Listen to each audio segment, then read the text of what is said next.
Mesdames et messieurs, bonjour, bienvenue dans votre revue de presse du jour sur adjonews.info. Démarrons avec l'Observateur qui titre dans sa une « Pourquoi je ne suis pas investi sur les listes ?»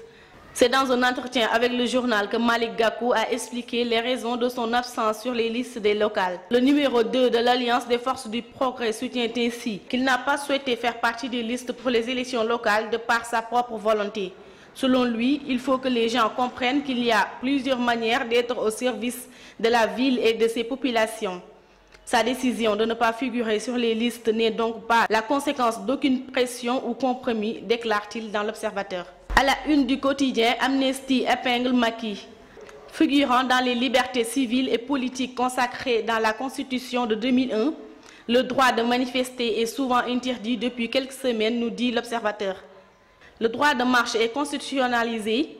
L'interdire est une violation grave de la liberté. C'est la conviction de Amnesty International qui estime que Macky Sall et son régime sont allergiques aux manifestations. Selon Nafi Sambaka, présidente de Amnesty Sénégal, Wade était plus réceptif aux droits humains. Venons-en aux élections locales du 29 juin. Si la requête de Ndiaga Sylla qui a attaqué les décrets fixant la répartition des sièges dans les conseils municipaux de villes et départementaux est acceptée par la Cour suprême, les élections locales seront reportées. L'Observateur titre dans sa une l'ombre des locales de 2014.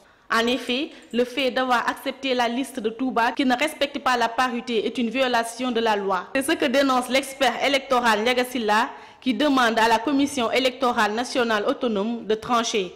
Les détails sont dans l'Observateur. Karim Wade déclare dans l'Observateur qu'il n'a jamais mandaté quelqu'un pour aller négocier quoi que ce soit avec Macky Sall directement ou indirectement avec ses mandataires. Selon Karim, les facilitateurs dont on parle n'ont jamais pris langue avec lui ni avec ses avocats. Condamné pour détention et consommation de drogue, le quotidien nous apprend que Lapa Diagne, l'ex-batteur du Super Diamono, reste en cure de 15 jours à Rebeuss. Terminons avec le sport. L'attaquant international sénégalais des Blues, Demba Ba, veut quitter Chelsea en juin prochain. L'AS nous dit que Demba semble en avoir marre de cirer le banc du club londonien qu'il a rejoint depuis le 4 janvier 2013. C'était tout pour votre revue de presse du jour. Bonne lecture et à très bientôt.